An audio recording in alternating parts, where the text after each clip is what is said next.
Guys, Hai guys, kembali lagi guys. kembali di mana nih? Ya ini sih cuap-cuap aja bang Oke. kita mengisi apa ya? Ya kekosongan Jeda antara Misano Misano sampai dengan ke Austin. Austin, Amerika Serikat. Itu dia. Iya. Oh ya guys, jangan lupa aja guys. Jaga kesehatan dan juga jangan lupa bahagia. Betul. Tetap prokes 5M. Oke, bang. Nih apa ya? Ibaratnya lagu, kayak lagu ya. Riwayatmu kini. Kemauan Solo. Lagunya ya almarhum Gesang ya. Iya. The Legend. The Legend. Nah, yang gue pun tanyain sekarang nih. Iya. Gimana riwayatnya KTM nih bang? Oke. Karena udah berapa seri nih bang? Bisa dibilang 3-4 seri ke belakang. Inggris, Austria, terus kemarin Aragon, dan juga sampai sekarang di San Marino. 4 ronde tidak menunjukkan tajinya. Itu. Ya kalau kita bicara tentang apa tuh? Austria atau yang apa tuh? Styria. Iya. Nah, itu kemenangannya Brad Binder. Betul. Ya, terlepas dari faktor hujan. Atau itu memang kemenangan. Kemenangan, tapi memang ada KTM. faktor luck-nya lah. Nah, itu dia. Iya. Tapi selepas dari itu, wah, Susah. Bang, Betul. ada apa dengan KTM, Bang? Miguel Oliveira di belakang terus nih. Iya. Sebelum itu dia, wah, kompetitif. Betul. Iya nggak? Betul. Bersaing di podium. Iya. Juara. Betul. Tapi setelah itu, kayak ya itu dia, riwayatmu kini. Iya. Jadi kalau kita melihat sebenarnya ada beberapa faktor ya. Faktor pertama adalah dengan menjadi status yang awalnya tim konsesi menjadi non konsesi ini agak membuat tantangan tersendiri buat KTM yang akhirnya kita tahu bahwa sebenarnya performa KTM ini cenderung apik di sirkuit yang pernah sudah mereka uji coba. Oke. Nah, kesini kan kalau kita lihat selain Styria dan Austria yang sering dia coba, di Inggris dia agak kesulitan. Ya. Kemudian di Aragon, ya notabene jarang juga latihan, kesulitan. Dan bahkan kemarin di San Marino ini tidak begitu menunjukkan hal yang terbaik. Itu yang pertama. Yang kedua adalah memang karakter KTM setelah menjadi tim konsesi ini, mereka agak sedikit mengalami trouble atau butuh perjuangan di kondisi sirkuit yang suhunya dingin. Oke. Ini yang agak menyulitkan, dan bahkan ya kemarin tuh sebenarnya KTM bukan tanpa usaha dan upaya, mereka sampai kembali memperkenalkan perangkat baru, yaitu sasis baru yang dianggap jauh lebih istilahnya lebih baik ketimbang sasis sebelumnya. Dan kalau sebelumnya kan benar-benar terbukti apik di high speed cornering dan tikungan lincah, dan ini kemarin kembali dia menunjukkan bahwa sasis yang memang bagus di sirkuit yang stop and go. Cuman lagi-lagi bahwa mereka itu struggle atau mengalami problem di saat kondisi dingin, dan dia harus mengaplikasi strategi ban yang notabene medium atau soft gitu. Itu agak menyulitkan buat mereka, karena kalau seandainya suhunya terbilang panas, kemudian mereka bisa bermain menggunakan minimal pilihan ban medium, dan ini ataupun malah hard, ini mereka akan benar-benar mengeluarkan performa terbaiknya.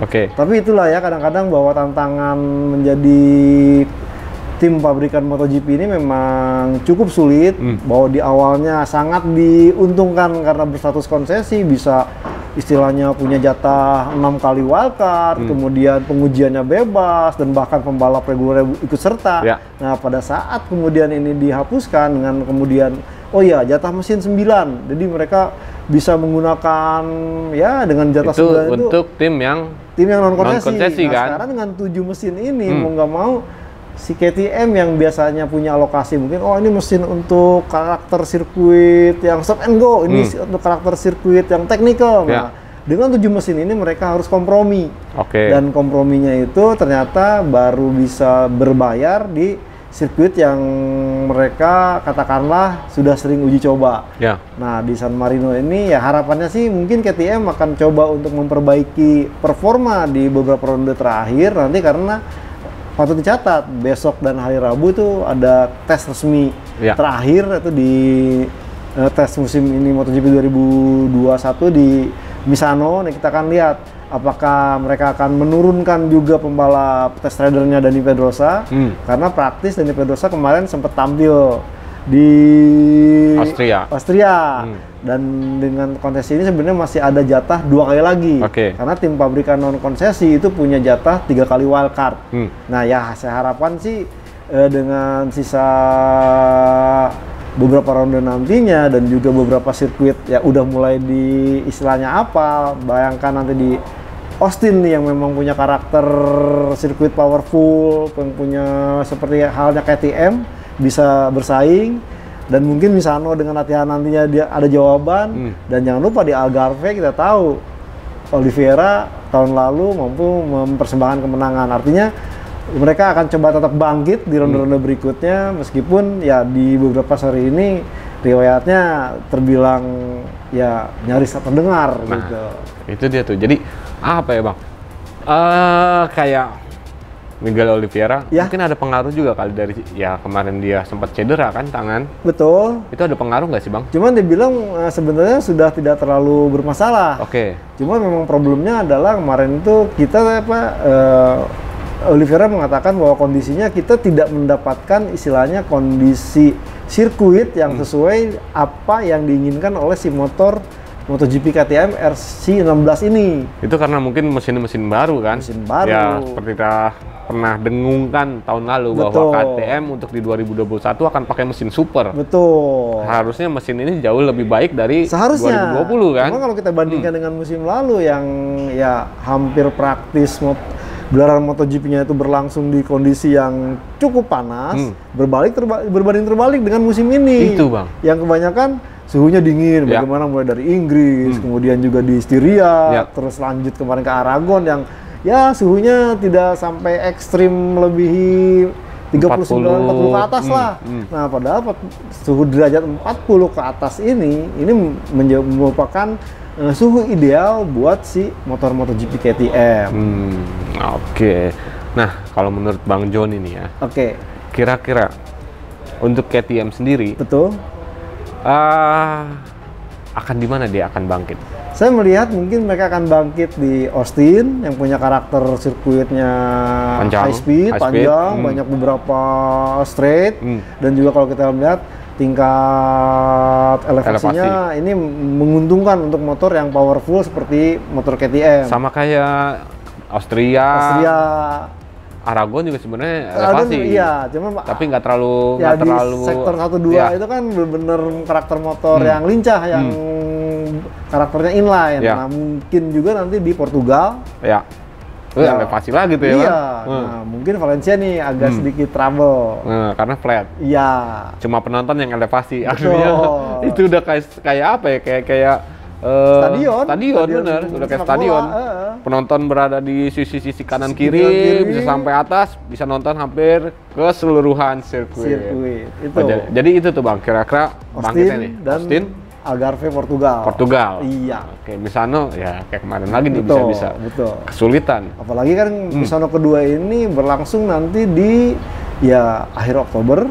Dan ini biasanya juga dengan Oktober ini di Eropa kan udah mulai masuk ke musim gugur. Nah suhunya akan jauh lebih dingin lagi. Karena kalau kita ngelihat KTM ya tadi beberapa seri terakhir justru Iker Lecuona sempat ini yang istilahnya bisa dibilang performanya lebih baik dari pembalap-pembalap yang lainnya. Kenapa Bang? Itu sih Lecuona bisa. Dia do or die sebenarnya karena tahun jadi nothing tulus ya sebenarnya. Nothing tulus karena tahun depan resmi dia tidak akan menjadi pembalap MotoGP lagi. Kecuali kalau ya tadi SRT namanya udah ganti ya? Ganti. RNF Racing. Wah, itu sempet tanya tuh. Apaan sih katanya sih ya? Ya, kalau saya sih tebak-tebakannya tuh Razlan and Friends. Gitu. Cuman saya tanya langsung ke pihak Petronasnya.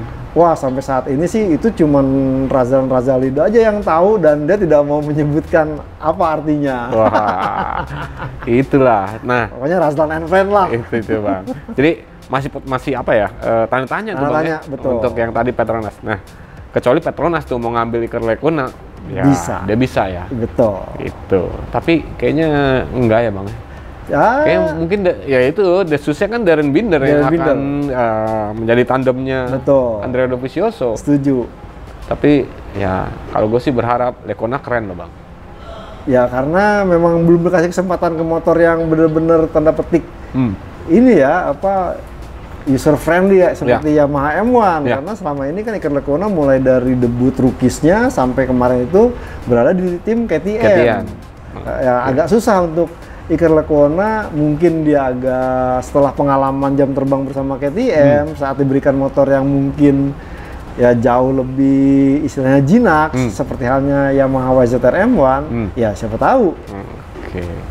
Ya itulah sedikit obrolan singkat tentang KTM dengan riwayatnya yang sekarang kok nyaris tak terdengar. Itu dia. Oliveira aja kan, wah kok urutannya 20. Iya. 21. Ngegas sama Valentino Rossi malah. Di belakangnya Valentino Rossi. Iya. Wah. Gila, padahal ya sempat kita kadang-kadang untuk jadi kompetitor untuk di juara dunia. Betul. Nah, kalau menurut kalian apa yang terjadi dengan KTM? Silahkan guys, tulis di kolom komentar. Oke Bang? Oke. Saya Kabudiansyah dari Autores ID dan juga gridauto.com. Mohon pamit guys. Dan saya Junior Mulia dari motorplusonline.com. Turut pamit. See you guys. Sampai jumpa.